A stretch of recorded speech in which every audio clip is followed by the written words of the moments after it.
Sindaco, un incontro con il Presidente dell'Ordine degli Architetti, sintetizzato su cosa verte? Vabbè, no, è stato un confronto, dei consigli per come organizzare anche l'ufficio tecnico, per il piano regolatore generale, per il PULM, Urban Center, anche un consiglio, anche un suggerimento per riprendere la problematica della ZTL al Duomo, che già peraltro avevamo in cantiere, e poi anche per organizzare un comitato consultivo e quindi portare avanti tutte le operazioni tecniche idonee per la nostra Agrigento. Sono stati centrati dei punti importanti e fondamentali per questa amministrazione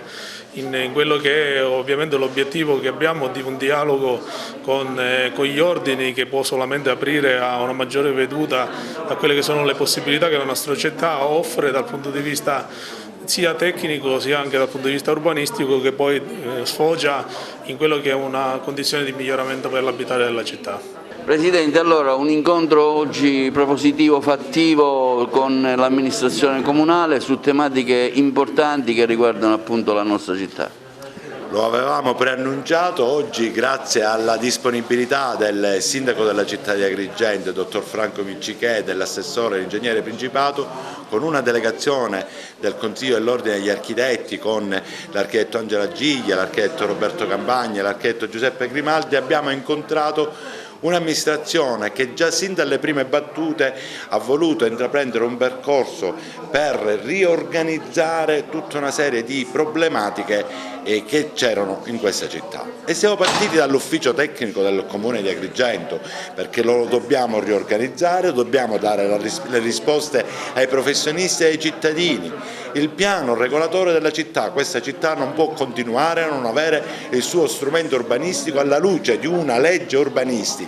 che è stata approvata in questi giorni e che è stata presentata per la prima volta dal governo Musumeci proprio ad Agrigento, per la grande importanza che c'era sulla città di Agrigento. Abbiamo parlato di Urban Center, riprendiamo l'Urban Center perché è quel contenitore culturale, sociale ma tecnico dove possiamo parlare del futuro della nostra città. Abbiamo parlato della ZTL,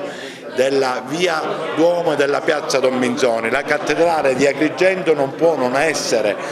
rappresentata con delle strade carrabili, ma una ZTL pensata anche a favore dei cittadini stessi, perché saranno il nostro primo obiettivo, ma dobbiamo dare la giusta importanza a quel monumento che è la cattedrale di Agrigento. Abbiamo parlato di quel progetto di Educa Agrigento, dove l'Ordine degli Architetti di Agrigento ha fatto iscrivere la città di Agrigento alla Carta Internazionale di Barcellona. Non è una medaglia, è la possibilità che la città di Agrigento entra a far parte di un circuito delle città educative,